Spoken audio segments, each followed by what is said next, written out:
वर्दी वाला गुंडा नाम से एक उपन्यास लिखा था। मेरठ के ही लेखक थे वेद प्रकाश शर्मा, बहुत प्रसिद्ध हुआ था।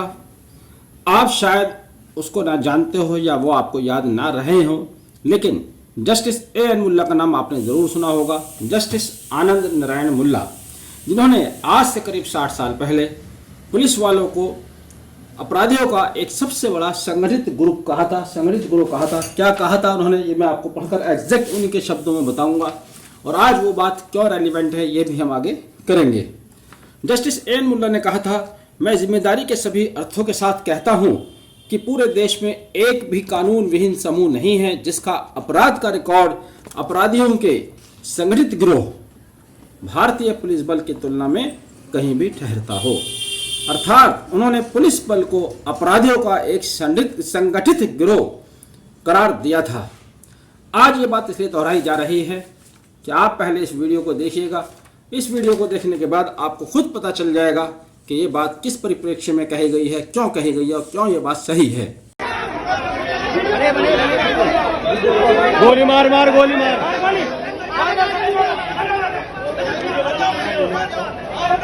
अगर डर क्यों रहे हो उससे? तो आपने देखा कल ये महाशय शूरवीर हापुड़ कचहरी के अंदर जहाँ न्यायाधीश बैठते हैं, जहाँ संविधान की बात होती है, जहाँ कानून की बात होती है, वहां निहत्थे पुलिस वालों के ऊपर अपनी सरकारी आर्म से उनके ऊपर तान कर खड़े हुए कह रहे हैं मैं गोली मार दूंगा, गोली मार दूंगा। कितना बहादुर है पुलिस वाला, हम जानते हैं इसकी बहादुरी को।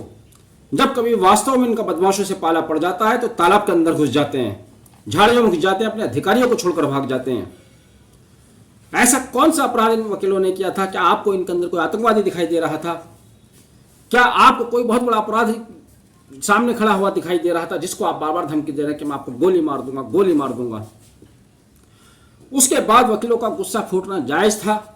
वकीलों ने केवल अपना रोष जताया कि भाई ये क्यों हमारे ऊपर गन तान रहे हैं। उसका रिएक्शन ये हुआ कि उनको निर्ममता तरीके से पीटा गया। इतना पीटा गया, किसी का सर फोड़ दिया, किसी का मुंह टूटा पड़ा है, किसी की हड्डियां टूटी पड़ी हैं। युवा अधिवक्ता है, वरिष्ठ अधिवक्ता है, महिला अधिवक्ता है, आते जाते किसी को नहीं छोड़ा। तो आज जस्टिस A.N. मुल्ला ने जो बात कही या वेद प्रकाश शर्मा ने जो लिखा वर्दी वाला गुंडा, तो वाकई में आप वर्दी वाले गुंडे आज नजर आ रहे हो और आपने खुलकर अपनी गुंडई दिखाई। और ये गुंडई आपने पहली बार नहीं दिखाई, इस तरह की गुंडागर्दी आप दिखाते रहे हो। अफसोस है कि आपकी गुंडागर्दी को समाज के लोगों का समर्थन मिला, इसलिए आपका हौसला बढ़ा हुआ है। सरकार ने भी आपको कहीं ना कहीं समर्थन दिया, इसलिए आपका हौसला बढ़ा हुआ है। पिछले कुछ सालों से देखा जा रहा है किसी की बच्ची में आग लगा देते हो, किसी के मकान को ढा देते हो, किसी का फर्जी एनकाउंटर कर देते हो, और अब वकीलों के साथ आप वही दोहराना चाह रहे हो। तो अपने अकल सही कर लो, अपना दिमाग सही कर लो। यहाँ पर आपने गलत जगह हाथ डाला है, यहाँ आप नुकसान में रहेंगे। अब आप ये दूसरी वीडियो भी देखिए। सारे हंगामे के बाद आज पूरे प्रदेश में बड़ा बवाल रहा। पूरे प्रदेश के वकीलों ने अपने अपने मुख्यालयों पर, अपनी अपनी कचहरियों में धरना प्रदर्शन किए, ज्ञापन सौंपे। अब आप ये बयान भी सुन लीजिएगा। जनपद हापुड़ में कल पुलिस और अधिवक्ता गणों के बीच एक टकराव की स्थिति उत्पन्न हो गई थी। उसको देखते हुए पूरे प्रकरण की जांच हेतु शासन के द्वारा एक SIT गठन किया गया है, जिसकी अध्यक्षता मंडलायुक्त मेरठ रहेंगी तथा उस SIT के अन्य सदस्य IG मेरठ तथा DIG मुरादाबाद रहेंगे। इस SIT को यह निर्देश दिया गया है कि अगले 7 दिनों में इस घटना के सभी पहलुओं की जांच करके उत्तरदायित्व का निर्धारित करते हुए अपनी रिपोर्ट तत्काल शासन को प्रेषित करें। इसके साथ साथ हमारे सभी बार काउंसिल के लोगों से हमारे जिले के अधिकारी टच में हैं और सबसे अपील है कि कानून व्यवस्था बनाए रखने में सहयोग करें और जिला प्रशासन और उत्तर प्रदेश शासन हर तरीके से अधिवक्ताओं तथा सामान्य नागरिकों के साथ कोई दुर्व्यवहार न हो, इसके लिए संकल्पित है। आप अच्छी तरह जानते हैं महाशय को, ADG law and order Shri Prashant Kumar, जो कि बता रहे हैं कि हापुड़ की घटना को लेकर शासन स्तर से SIT का गठन कर दिया गया है। उस SIT के अध्यक्ष होंगे मंडलायुक्त मेरठ और 2 सदस्य होंगे जिसमें IG मेरठ तथा DIG मुरादाबाद होंगे। अब पुलिस के खिलाफ जांच होनी है या वकीलों के खिलाफ जांच होनी, इन्होंने यह स्पष्ट नहीं किया, लेकिन इशारा कर दिया कि दोनों सभी पहलुओं पर जांच होगी। और साथ ही तमाम बार एसोसिएशन बार काउंसिल के अध्यक्षों से अपील की है कि वो शांति व्यवस्था बनाए रखें।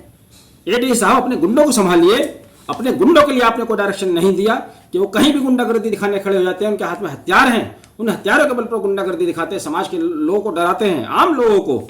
जहां बदमाशों से सामना होता है, विनय दुबे का मामला आपके सामने है, पूरी फोर्स आपकी गई थी, क्यों अपने साथियों को मरवा दिया? क्यों नहीं विनय दुबे का आप सामना कर पाए? वहां से उल्टे पैर भाग लिया, आपके पास हथियार भी थे, बहुत बड़ा आपके पास फोर्स भी था, अपने ही साथियों को मरवा क्या गए और या निहत्थों के ऊपर आप गोलियां चलाते हो। एसआईटी का गठन किया गया शासन स्तर से, अब पुलिस के खिलाफ जांच करेगी। जिस आईजी को इसमें सदस्य बनाया गया है, आज मेरठ बार के और जिला बार के करीब 2000 अधिवक्ता आईजी से मिलने गए थे। यह आईजी 15-20 मिनट तक अपने ऑफिस से बाहर नहीं आया। वहां पर अधिवक्ता 20 मिनट 25 मिनट धूप में खड़े रहे और उसने बाहर आने की जहमत नहीं करी। ऐसे अधिकारी से आप जांच कराएंगे? अगर पुलिस प्रशासन को सरकार की शय पर कोई गलत फहमी है तो अपनी गलत फहमी को दूर कर लें। जितनी जल्दी दूर कर लेंगे उतना फायदे में रहेंगे, नहीं तो ये लड़ाई लंबी चलने वाली है और आप वकीलों के बिना कहीं खड़े नहीं हो पाओगे।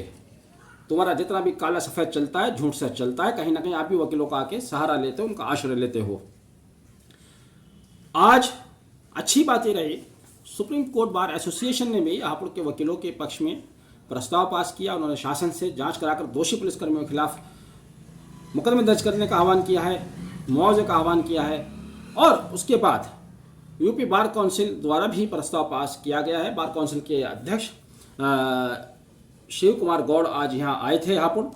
उन्होंने भी कहा है कि जो 48 घंटे के अंदर एक जायज़ मांग उन्होंने उठाई, 48 घंटे के अंदर DM SP Hapur, DM Hapur और सीओ का तबादला किया जाए। दूसरा, दोषी पुलिसकर्मियों के खिलाफ मुकदमा दर्ज किया जाए, घायल अधिवक्ताओं को मुआवजा दिया जाए और जो अधिवक्ता लखनऊ जा सकते हैं वो लखनऊ जाकर मुख्यमंत्री को ज्ञापन दें। यहाँ पर एक बात मैं भी जोड़ना चाहूँगा कि हमें किसी से भीख मांगने की ज़रूरत नहीं है, कानून का पालन हम ही कराते हैं। हापुड़ के वकीलों को हिम्मत रखनी चाहिए। जिनके साथ अत्याचार हुआ है वो पुलिस वालों को पहचाने, जो पुलिस वाले वहाँ ड्यूटी पर गए थे वो रिकॉर्ड पर है, उन सब के खिलाफ मुकदमा दर्ज होना चाहिए। खबर ये भी आ रही है कि मेरठ में आज कहीं कोई हंगामा हुआ है तो वहाँ अधिवक्ताओं के खिलाफ रिपोर्ट दर्ज करने की तैयारी हो रही है। कायरता की बात देखिए, ये आप ड्यूटी निभा रहे हैं। हापुड़ में भी कोई, मुझे कंफर्म नहीं है कि कल की घटना को लेकर 200 वकीलों के खिलाफ रिपोर्ट दर्ज की गई है। अपनी ताकत दिखाना चाहते हो, कानून व्यवस्था का पालन करना नहीं चाहते। आप इस गलतफहमी से बाहर आइए। ये CNRC का मामला नहीं है, ये किसानों का आंदोलन नहीं है, ये उन मासूम महिला पहलवानों का आंदोलन नहीं है कि कहीं भी जाके आप लठ बजा दें और आपके खिलाफ कोई कार्रवाई ना हो। जो आपने किया है उसकी कीमत आपको चुकानी पड़ेगी।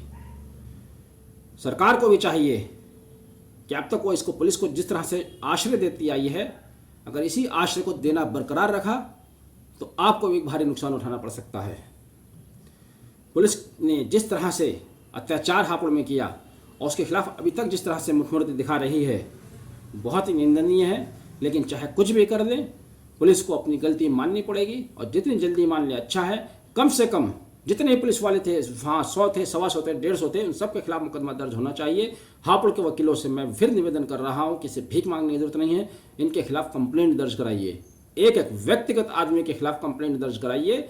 हमें किसी से कोई मांग करने की जरूरत नहीं है।